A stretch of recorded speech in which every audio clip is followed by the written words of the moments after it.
E equals mc². You've seen it everywhere. T-shirts, posters, coffee mugs. It's the most famous equation in physics. Ask anyone what it means, and they'll say something like mass can be converted into energy. Or that's how atomic bombs work, and they're not completely wrong, but they're missing the profound truth. mc² isn't primarily about conversion, it's about equivalence. It's not a recipe for turning mass into energy. It's a statement that mass and energy are the same thing viewed from different perspectives.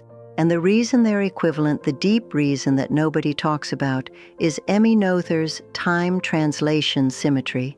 Einstein discovered the equation in 1905. Noether explained in 1918 why it had to be true. And once you understand her perspective, you'll realize that mass isn't matter that can become energy. Mass is energy that happens to be standing still. Every particle in your body, every atom in the universe is frozen light. Concentrated energy held in place by forces and fields. Today I'm going to show you what mc² actually means, why the conversion interpretation is misleading, and how Noether's symmetry principle reveals that matter and energy were never separate things to begin with. The universe has been trying to tell us we're made of pure energy, and we kept thinking it was about bombs. Before we unlock what this equation really means, I need to know, are you watching this on your phone, during lunch, on your laptop late at night, or on your TV while relaxing? And more importantly, what do you currently think mc² means? Mass converts to energy. Energy converts to mass. They're secretly the same thing. Honestly, no clue. Drop a comment below because I'm genuinely curious what mental model most people carry around for the world's most famous physics equation. Also tell me if you've ever actually seen the derivation, or if, like most people, you just accepted it as Einstein's genius revelation that we're supposed to memorize. Let me start with what people think mc² means, and why that interpretation, while not entirely wrong, misses the deeper truth. The popular understanding goes like this. Mass and energy are different things normally, but under special circumstances, you can convert one into the other. If you destroy mass, you release energy. The amount of energy you get is the mass times the speed of light squared. C2 is a huge number, so even a tiny amount of mass releases enormous energy. This is how nuclear reactions work. You split uranium atoms. A tiny bit of mass disappears, huge amounts of energy appear, boom, nuclear power or weapons. This explanation appears in textbooks, documentaries, museum exhibits, and it's technically accurate as far as it goes. Nuclear reactions do release energy. The energy does come from mass defect. The mass of the products is slightly less than the mass of the reactants. But here's what this framing gets wrong. It makes it sound like mass and energy are fundamentally different substances that can be transmuted like lead into gold. It suggests there's a process of conversion, a transformation from one type of thing into another type of thing, and that's not what's happening. mc² is not a conversion formula. It's an equivalence statement. It's saying mass is energy, not mass can become energy. The equation is an identity, like saying $1 equals 100 cents. You're not converting dollars into cents. You're expressing the same amount of value in different units. Here's what Einstein actually discovered, and this is crucial for understanding the equation properly. In 1905, Einstein was working on special relativity. He'd already published his paper on the electrodynamics of moving bodies, showing that space and time are relative. Then he published a follow-up paper with the beautiful title, "Does the inertia of a body depend upon its energy content?" In this paper, he showed that if a body emits energy in the form of light electromagnetic radiation, then its mass decreases. The change in mass equals the energy emitted divided by C2, or rearranging E equals mc². But here's the key insight. Einstein wasn't saying you can destroy mass to create energy. He was saying that energy has mass, or more precisely, energy has inertia. If something has energy, it resists acceleration, it has momentum, it gravitates. These are properties we associate with mass. So Einstein concluded that mass and energy are not separate properties, they're the same property measured in different units. Mass is the energy content of a system when it's at rest. This is why physicists call it rest energy.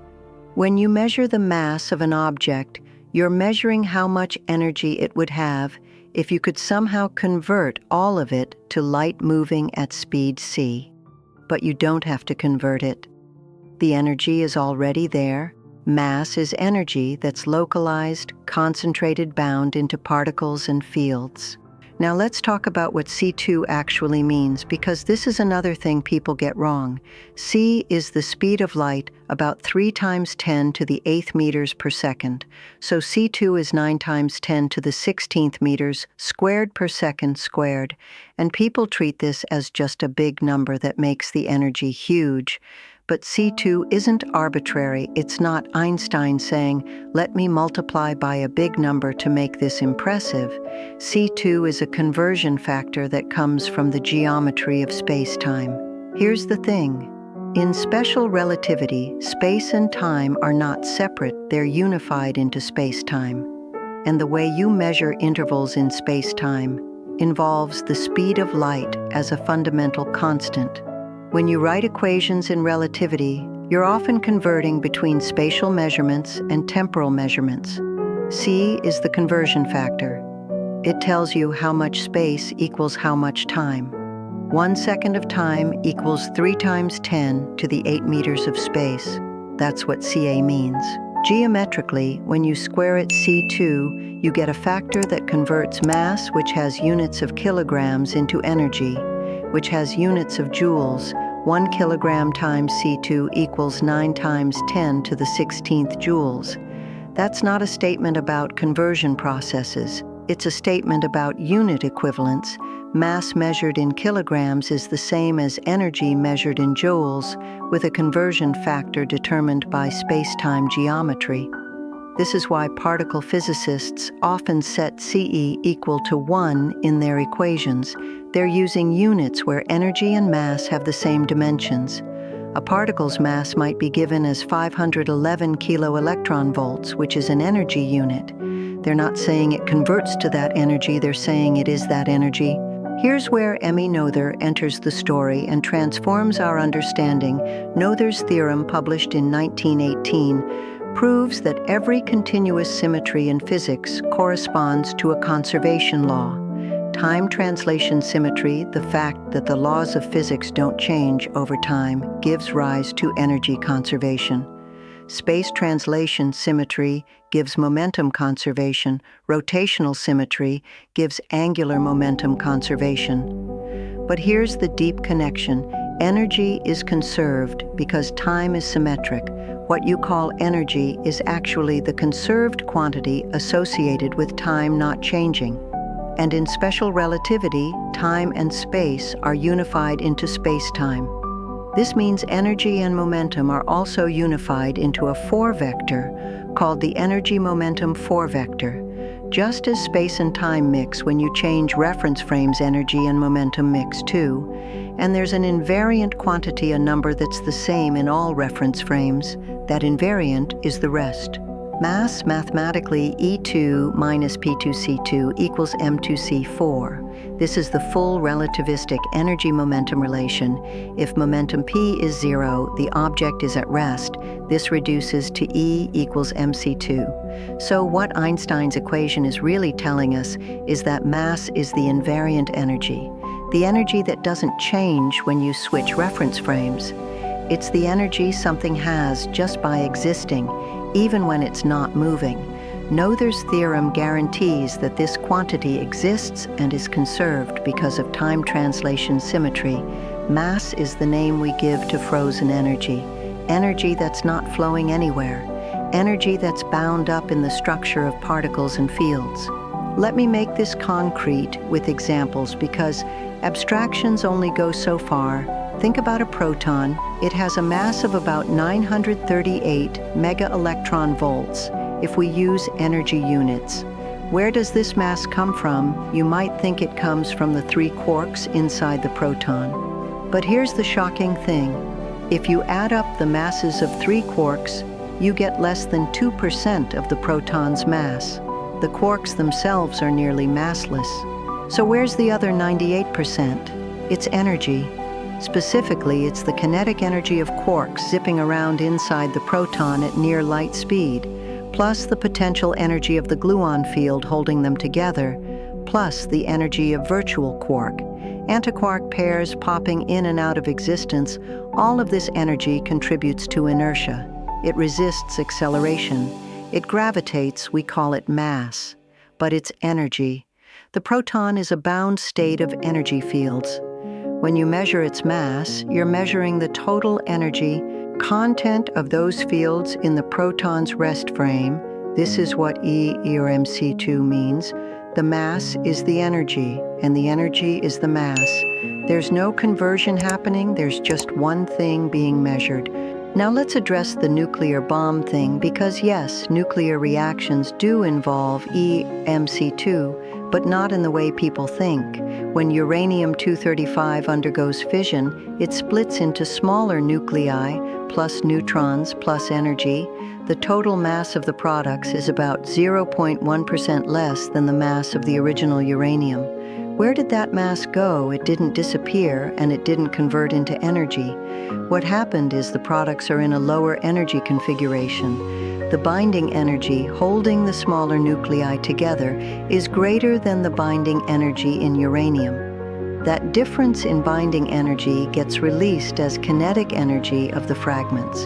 The fragments fly apart. Heat is generated, chain reactions occur, but the energy was always there. It was stored in the nuclear force field, binding the uranium nucleus. Fission just released it.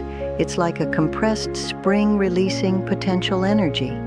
You don't say the spring's mass converted to energy, you say the potential energy became kinetic energy. Same thing here. The binding energy was part of the system's mass. When it's released as kinetic energy, the mass decreases because kinetic energy in the rest frame of the products is lower. mc² tells you how much mass defect corresponds to how much released energy. But it's all energy all along. The equation is accounting, not alchemy. Here's the philosophical implication that blows my mind. Matter is not solid. Atoms are not little billiard balls. Particles are not tiny objects. What we call matter is excitations in quantum fields. These excitations have energy. The energy has inertia. We call that inertia mass. When you touch a table, you're feeling electromagnetic repulsion between electron fields in your hand and electron fields in the table. Those fields have energy, therefore mass. Therefore they resist passing through each other. Solidity is energy dynamics. The reason you can't walk through walls is mc². The wall's mass is concentrated field energy, and energy resists being compressed. You are made of frozen light. Literally, the mass of your body is energy bound into field configurations. If you could somehow release all of it, you'd become 9 times 10 to the 16 joules per kilogram. That's the equivalent of 21 megatons of TNT per kilogram. You are a walking energy reservoir, and so is everything else. Every rock, every atom, every particle is condensed energy held in temporary patterns by forces and symmetries.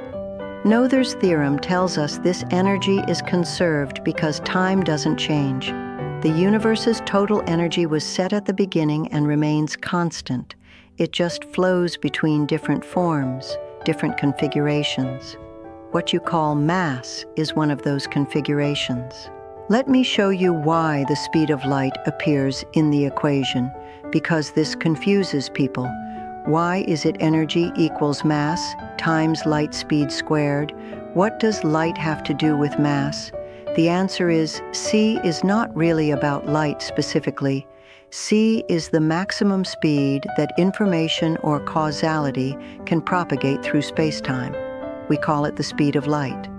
Because light travels at this speed, but really c is the conversion factor between space and time built into the structure of space-time itself. Imagine you're measuring distances in meters and time in seconds. To convert between them, you need a speed. That speed is c.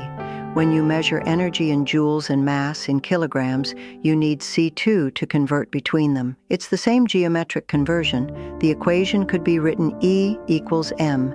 If you use units where c equals 1, particle physicists do this all the time. In natural units where c equals 1, and also Planck's constant equals 1, the equation is just E equals m. Energy and mass are literally the same thing with the same units. The C2 only appears when you're using human conventional units, like kilograms and joules, that don't respect the underlying geometry of space-time. So E or M. Here's another thing textbooks don't tell you. E or mc² applies to everything, not just nuclear reactions. Right now you're sitting still, presumably. Your kinetic energy is 0 in your reference frame, but you have rest energy, your mass times C2. Where is this energy? It's in the binding energy of all the atoms in your body, the electromagnetic energy holding electrons to nuclei, the strong force energy binding quarks into protons and neutrons, the weak force energy governing radioactive decays, the Higgs field energy giving fundamental particles mass in the first place. All of this is energy, and all of this contributes to your total mass. When you eat food, you're adding chemical potential energy, which increases your mass by a tiny amount. When you heat up, your mass increases. When you move, your relativistic mass increases. Everything is energy. Mass is just the label for energy at rest. And Noether's theorem guarantees this energy is conserved because the laws of physics don't change with time. Now let's talk about the Higgs mechanism, because this is the modern understanding of where mass comes from. In the 1960s, physicists developed the standard model of particle physics. It describes all known particles and 3 of the 4 fundamental forces. But there was a problem. The equations only worked if all particles were massless. Particles like electrons and quarks appeared to have no mass in the basic equations. This didn't match reality. Peter Higgs and others proposed a solution. There's a field permeating all of space called the Higgs field. Particles interact with this field as they move through it. The interaction slows them down, gives them inertia. The amount of slowing depends on the strength of interaction. Particles that interact strongly with the Higgs field have large mass. Particles that don't interact have 0 mass, like photons. This mechanism was confirmed in 2012 when CERN discovered the Higgs boson. But here's the key point. The Higgs field is an energy field. When a particle interacts with it, the interaction energy contributes to the particle's rest mass. So even at the most fundamental level, mass is energy. It's the energy of interaction with the Higgs field. E na mc² is telling you that this interaction energy, which we perceive as mass, is equivalent to a certain amount of energy that could be released, but it's all energy all the way down. Particles are excitations in quantum fields. Fields have energy. Energy has inertia. Inertia is mass. There's no substance called mass that's separate from energy. There's only energy in various forms. So what does mc² actually mean? It means mass and energy are the same physical quantity expressed in different units. It means the mass of an object is the total energy content of that object in its rest frame. It means every form of energy contributes to mass. Kinetic energy, potential energy, binding energy, field energy. It means there's no process of converting mass into energy because mass already is energy. Nuclear reactions, chemical reactions, particle collisions don't convert mass, they redistribute energy. And sometimes the redistribution means less energy is in the form of rest mass and more is in the form of kinetic energy or radiation. but the total energy is always conserved because of time-translation symmetry. If this changed how you understand matter and reality, please hit that subscribe button, because I'm revealing the deeper meanings behind famous physics through Emmy Noether's lens, and I want to hear from you. What should I tackle next? What everyone gets wrong about quantum mechanics? What everyone gets wrong about the Big Bang? What everyone gets wrong about black holes? Drop your suggestions in the comments and tell me if you'll ever look at matter the same way again. Thanks for watching, and remember, when Noether reveals the symmetry, Einstein's equations make sense. mc² isn't about bombs, it's about time.